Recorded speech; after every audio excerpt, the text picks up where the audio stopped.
alrededor del tema de la ampliación del régimen de excepción, la segunda. Este se ha llevado a cabo en el contexto también de una serie de resultados que el gobierno ha considerado positivos y tomando como referencia algunas acciones que también se expresan a partir de la población. Yo creo que esto era previsible. Habíamos hablado contigo en radio y también personalmente.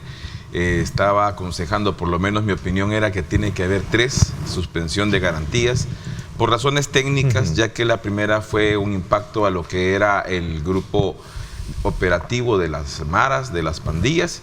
Luego, después de esto, tiene que haber una reestructuración del plan porque no pueden seguir en la misma y empezar a engarzar con las investigaciones las que ya tenían y empezar a desarticular ya no solamente el frente de golpe o operativo, sino la parte intelectual. Así es que siempre debe de sacrificarse la individualidad frente al colectivo. Y muchas veces lo hicimos en tiempos de guerra para poder estar bien con la población y ahora tenemos que estar bien otra vez con la población y esa es la que nos interesa y esa es la que tenemos que estar respaldando.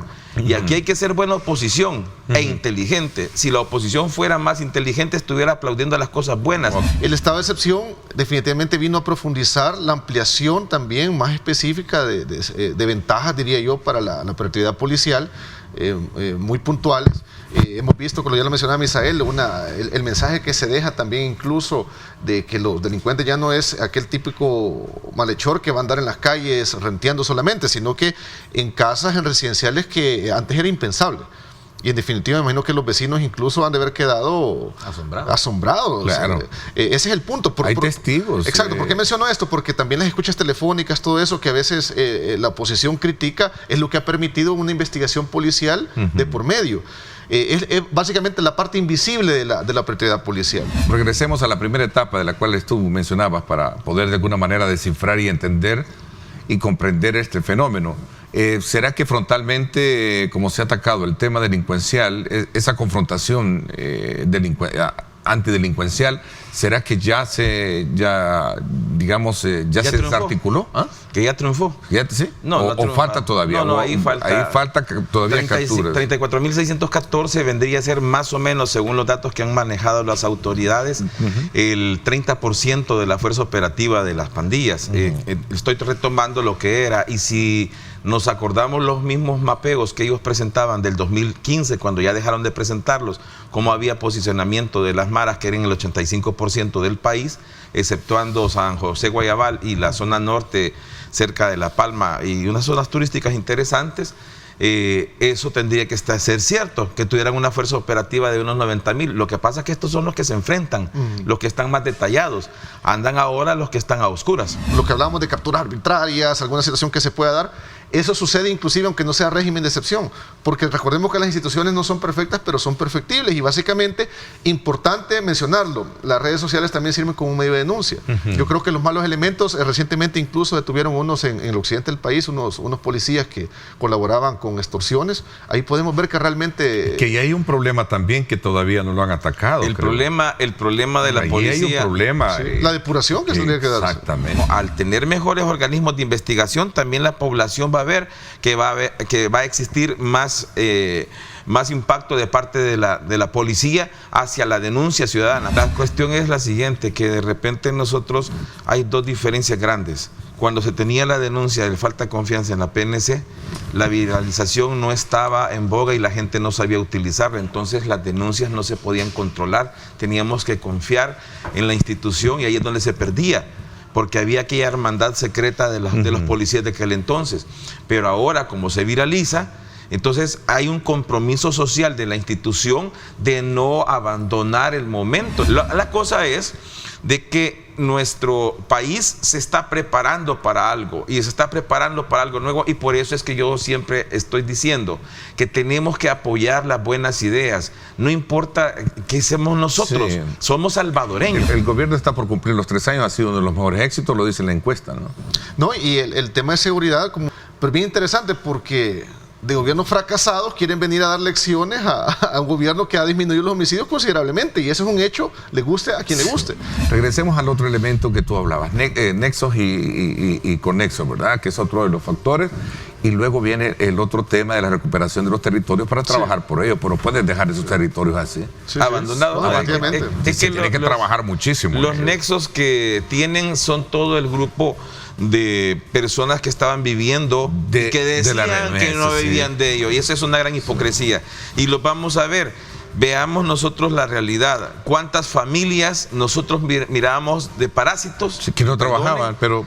Y de repente, pues sí, pero trabajaban para que les importaba poco. Cuando alguien les decía algo, renunciaban, ya sabían que tenían el dinero del otro. Sí. Entonces eso no es posible que estemos manteniendo ese tipo de personas. Ahorita se puede decir que el gobierno está como llegando a sacar a las comunidades a las zonas de alta... Yo diría que faltaría todavía limpiar la zona. Sí, y viene la prevención.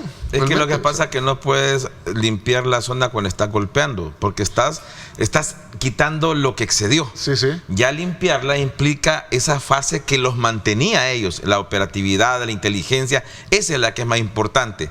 Si el régimen es un precepto jurídico. Sí. Ajá, pero primero la justicia. Si el régimen en su mayoría tuviera capturas arbitrarias, en su mayoría tuviera, digamos, asesinatos de personas inocentes, ahí estaría de acuerdo con respecto a eso. Sin embargo, vemos 120, bueno, eso es en 3 años, pero vemos 29 días sin homicidios en 2 meses. Vemos las capturas masivas, vemos cómo se está recuperando territorio, ven los resultados tangibles, evidentes.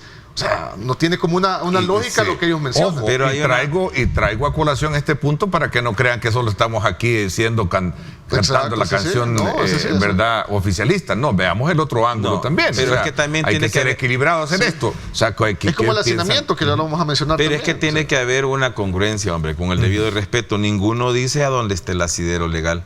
Solo dicen que esto provoca, que esto allá, y no te están diciendo ningún asidero. Estas últimas que dicen, ¿están como la mitad y mitad, como aceptando, o siempre la gente... Más del 70% menciona de que se sienten más seguros y con el régimen de excepción. Es decir, vemos el efecto también en la parte de las encuestas, por eso hay que ser muy puntual con ello. Yo creo, Ernesto, que la parte ideológica es que no la podemos obviar, todo tiene una vinculación política. Claro. Estamos de cara a unas elecciones ya presidenciales, alcaldes, diputados, eso es así. Y vemos una oposición minimizada, atomizada, que no tiene ni un referente que pueda optar a la presidencia que sea potable. Ni su líder. Ni no existe tampoco partido político, y eso es así. Pero ahora tiene que construirse más cárceles. Aquí tenemos que hacerlo. De hecho, creo que ya está el aval, ¿verdad? Sí, ya lo probaron. Aquí en Oriente va a ser, creo que la primera mega cárcel, que es de 190 o 200 manzanas. Tantas ONGs, hay tantas fundaciones, yo les hago un reto. ¿Por qué razón no van a buscar un proyecto para ayudarle al gobierno como salvadoreños, consiguen una donación y que agarren una cantidad de delincuentes o de imputados y los traten de reinsertar con un buen programa? Esto fueron políticas de seguridad fracasadas, y ahora que tenemos la reducción de violencia homicida y en otras aristas también de la parte de seguridad, no les beneficia políticamente a ellos. Yo creo que ahí se les cae el discurso. Ese es el equilibrio y el balance de las cosas que quería colocar también, para no solo hablar de la parte que como comenzamos hablando en el programa, sino que también ver los otros puntos o contrapuntos que hay en este tema, en esta discusión. Tenemos este huracán Ágata ya prácticamente afectando gran parte de la zona sur de México. Guatemala, y por supuesto nos está dejando ciertos efectos colaterales a nosotros, ¿cierto? Efectivamente lo que tenemos, y desde el día viernes que nosotros pues decidimos subir la advertencia que traíamos, decidimos subirla a nivel de alerta verde, considerando esta información que ya habíamos, digamos, nosotros analizado en conjunto con la Dirección de Observatorio de Amenazas del Ministerio de Medio Ambiente.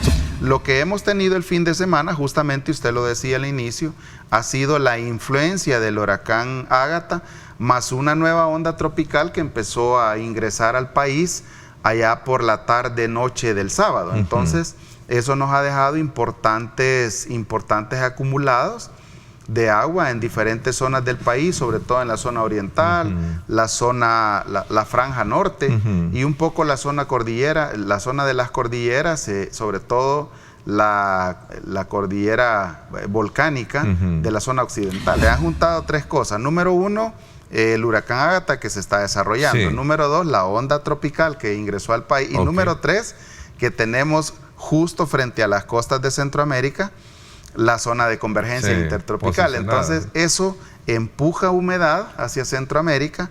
Ágata, que la está también, digamos, la está alimentando, y la onda tropical. Entonces eso es lo que nos ha dejado estas importantes cantidades. Porque digamos, predice que vamos a seguir siendo influenciados y teniendo más lluvias. Definitivamente, vamos a seguir teniendo lluvias, y bueno, esto va a ser así. Los huracanes, una vez entran a tierra, tienden a degradarse rápidamente, ¿verdad? Tienden a degradarse rápidamente. Seguro estoy que una vez ya toque tierra, pasará de ser, incluso si alcanza la categoría de 3, en poco tiempo llegará a ser, si no es categoría 1, tormenta tropical. Bueno, ayer por la tarde hacíamos el análisis de tener alertado toda la zona sur de San Miguel, porque el volcán, acumulado. Exactamente, el acumulado en el Río Grande de hidrología, así nos lo comentaba el mar, de hidrología había alcanzado ya casi los 5 metros, ¿verdad? Entonces ya esas son cantidades importantes que nos permiten a nosotros movilizar a todo el sistema de protección civil. Pero así la alerta verde representa el 25% de probabilidad de impacto en este caso de este fenómeno hidrometeorológico. Cuando subimos a amarilla significa que la probabilidad sigue siendo mucho más aguda, no solamente en función de que el fenómeno de verdad se materialice, sino que también nos puede dejar impactos considerables, ¿verdad? Y así sucesivamente hasta llegar a la alerta roja. Me gustaría enfatizar en el tema de la alerta, es que le pedimos a la población que cada vez que nosotros emitamos un estado declarado de alerta, lo hacemos en función de que se puedan tomar las previsiones del caso. Es importante que la población acate las recomendaciones, no se expongan. En la misma alerta que emitimos el día sábado, no solamente hablábamos o recomendábamos no conducir, digamos, si tenemos una tormenta fuerte, ¿verdad? O tal cual, pues son características en este tipo de fenómenos, que se detengan, que conduzcan despacio, sino que también hacíamos la recomendación a todas aquellas personas que viven en las zonas aledañas a los ríos y en taludes, que tomaran las precauciones del caso, que no se aventuraran a cruzar ni ríos ni quebradas. Es importante que acatemos las recomendaciones. El Sistema Nacional de Protección Civil está trabajando 24 horas continuas a fin de que esa información llegue. Cuando hablamos al inicio del plan invernal, uno de los primeros pasos que hicimos fue identificar esos puntos en los que en los últimos 10 o 15 años hemos tenido algo, ¿verdad?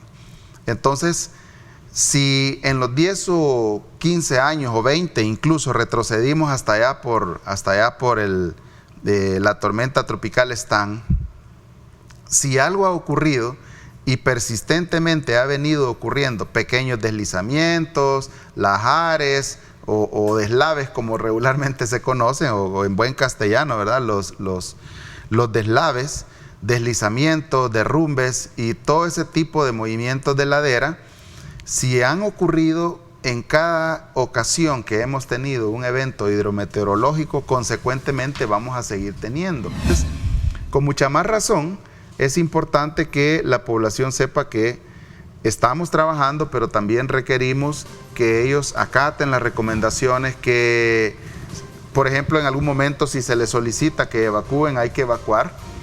Hemos tenido 2 incendios importantes el fin de semana. Uno que se dio justamente en el mercado de Cojutepeque, que gracias a la pronta respuesta que tuvo el cuerpo de bomberos, se ha logrado sofocar. Salieron resultados, tuvimos como resultado algunos puestos dañados, pero gracias, insisto, al trabajo que han hecho nuestros héroes, se ha logrado sofocar en un tiempo considerable, y así pues se ha evitado que se dañen otros puestos y por supuesto tengan pérdidas económicas, ¿no?, las personas que laboran en esto.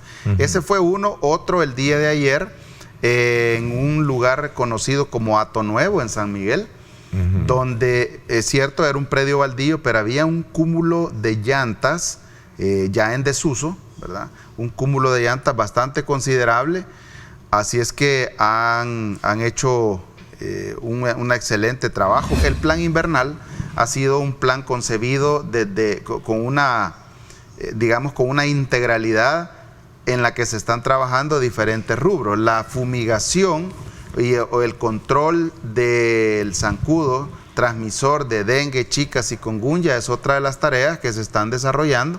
Justamente usted puede ver ahora mismo se está cubriendo nuevamente y por segunda vez todo el país con los equipos del Ministerio de Salud, en lo que también está participando Protección Civil, el programa de Cero Ocio y otras instituciones. ¿Existe todavía peligro en la Málaga, a pesar de que hay lagunas todavía de contención, entiendo?